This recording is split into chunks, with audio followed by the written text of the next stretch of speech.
Olá pessoal, tudo bem com vocês? Meus queridos alunos do nono ano A, nono ano B. Estou gravando mais essa videoaula para tentar ajudar vocês, tá? A desenvolver essas habilidades importantes previstas para esse bimestre, previstas para esse ano e que a gente não pode simplesmente deixar passar batido, certo? E também que vai ajudar vocês, eu espero, na realização das atividades que vão estar sendo enviadas nas próximas semanas. O nosso tema é sobre a Revolução Russa, tá? Uma revolução muito importante na nossa história que aconteceu na Rússia. Qual é a habilidade? Onde se pretende chegar ao estudar esse assunto? Que cada um consiga identificar a especificidade, as diferenças, os detalhes que foi levando até a Segunda Guerra Mundial. Então, entender também a importância histórica desse movimento que é a Revolução Russa, certo?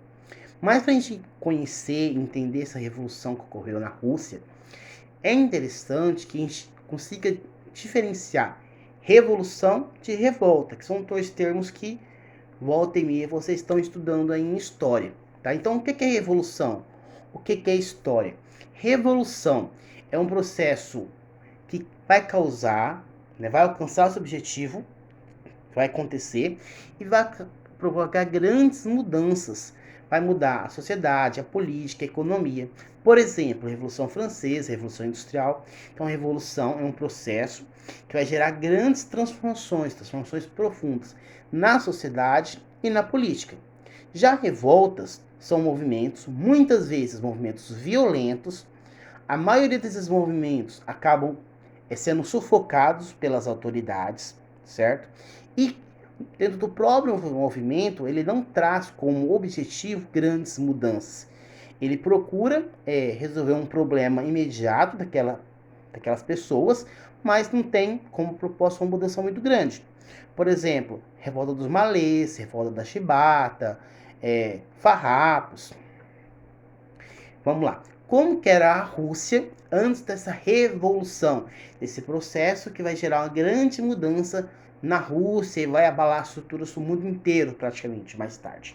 A Rússia, antes dessa revolução, era chamada de Rússia czarista, porque quem mandava ali, o chefe de Estado, recebia o nome de czar. Na época, ele era o maior país do mundo. Havia monarquia absolutista, ou seja, o czar, o chefe de governo, ele tinha poderes totais. A maioria da população vivia na zona rural e era analfabeta. Frequentemente, também por conta do clima que não ajudava muito, frequentemente eles tinham crises de fome, muito desemprego, que acabava gerando várias revoltas. A partir do século XIX, a Rússia ela vai passar por um processo de modernização. Começa a vir a entrada de capital estrangeiro. Então, indústrias de outros países começam a investir na Rússia. A procura, principalmente, do grande número de pessoas desempregadas para usar como trabalhadores. Então, eles estavam em busca de mão de obra que fosse barata e que tivesse em abundância. E também para explorar o petróleo que havia e que ainda existe na Rússia. Qual a consequência dessa industrialização, dessa modernização? Como havia muita gente desempregada já, essas pessoas desempregadas acabavam aceitando qualquer tipo de emprego. Então, os salários deles eram baixos, eles se submetiam a vários riscos de acidente, trabalhavam até 14 horas por dia. E, diante de toda essa situação de dificuldade, de sofrimento, com o passar do tempo, eles começaram a se organizar e fazer greves, manifestações, mas que sempre foram controladas e reprimidas pelo Estado. E também, por conta de toda essa situação de sofrimento, de exploração, de miséria, os trabalhadores, principalmente os operários, começaram a se aprofundar e a adotar as ideias socialistas. O socialismo é uma doutrina, um conjunto de ideias criada pelo estudioso Karl Marx. E o que ele propõe? Qual é a grande proposta do socialismo? Pegar toda a riqueza que há no mundo ou em determinado país e se dividir entre todos.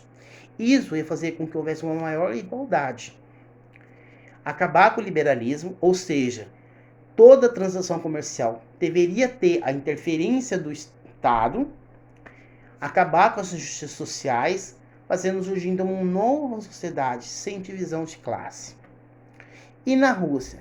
Na Rússia, o primeiro grupo a absorver essas ideias foram os operários, que faziam parte do Partido Operário Social Democrático, que era liderado por Lenin e Trotsky. Mas sendo desse mesmo partido, Partido Operário Social Democrático, havia duas diferenças muito grandes. Havia o grupo que seguia as ideias de Lenin, que era mais radical, queria estourar tudo mesmo, fazer uma revolução, dar o poder à classe operária, né? E havia a classe mais moderada, que era liderada por Martov. Esse grupo, né, do Partido Operário, liderado por Martov, eles queriam fazer uma mudança mais tranquila, com o apoio da burguesia, tá? E qual era uma grande reclamação do povo socialista?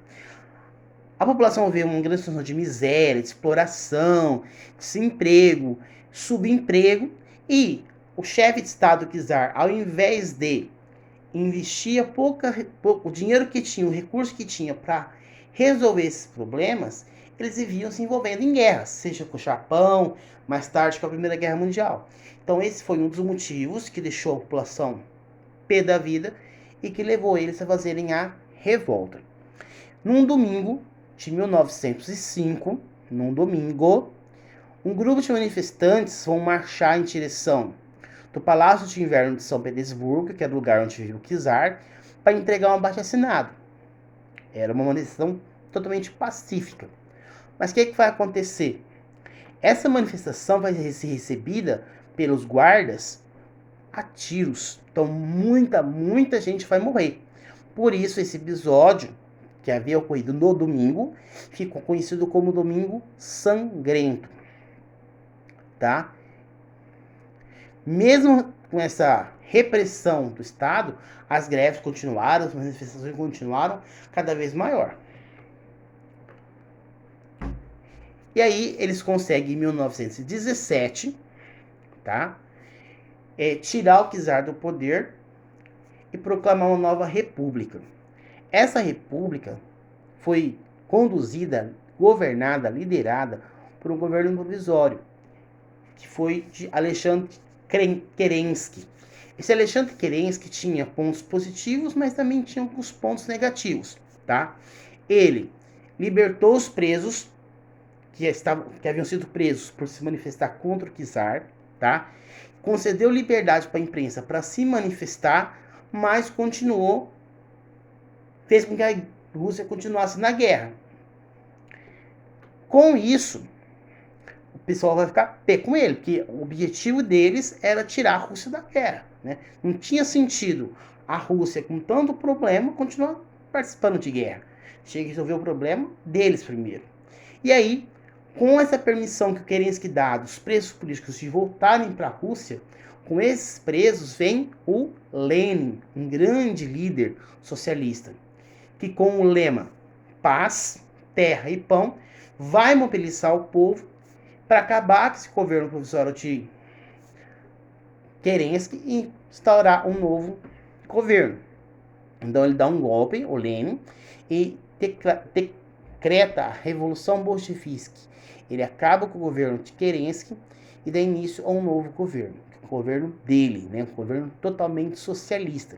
Nesse governo, ele propôs paz à Alemanha, consegue tirar a Rússia da Primeira Guerra Mundial, pega as terras, se distribui para todos, tira das mãos dos grandes latifundiários e faz uma distribuição mais justa, faz uma reforma agrária.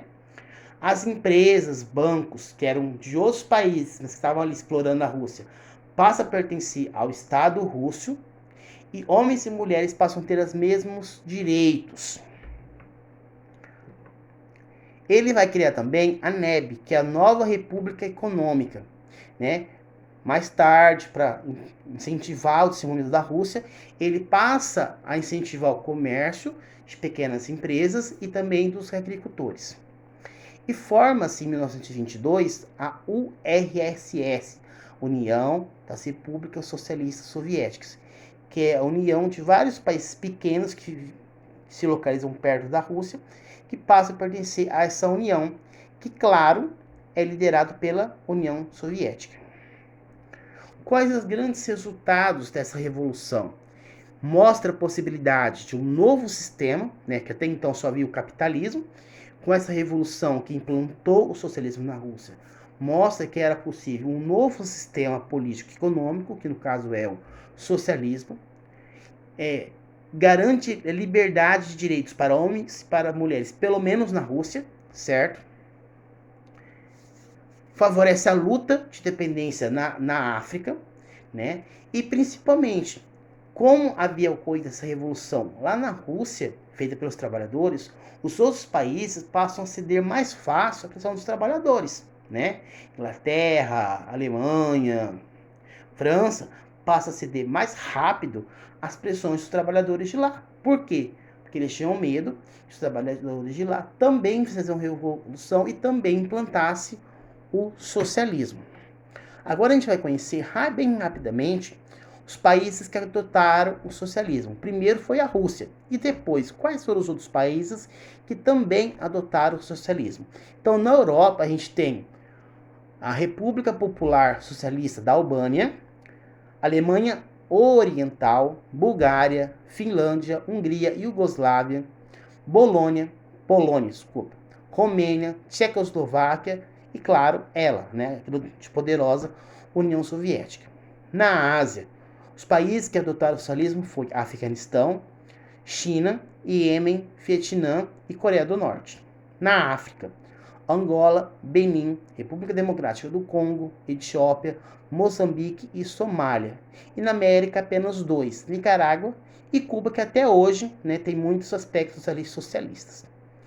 Atualmente, só existem 6, em todo o globo terrestre, só existem 6 países que ainda possuem algumas estruturas socialistas, que é a China, que é bem forte, né, que tem um socialismo bem enraizado ali, Coreia do Norte também, Cuba, Transnistria, Vietnã e Laos. E é isso, pessoal. Espero ter ajudado vocês. Qualquer dúvida, só me chamar no WhatsApp. Se cuidem, se protejam quem vocês amam. E juntos a gente vai sair dessa. Tá bom, pessoal? Um grande abraço. Fiquem com Deus.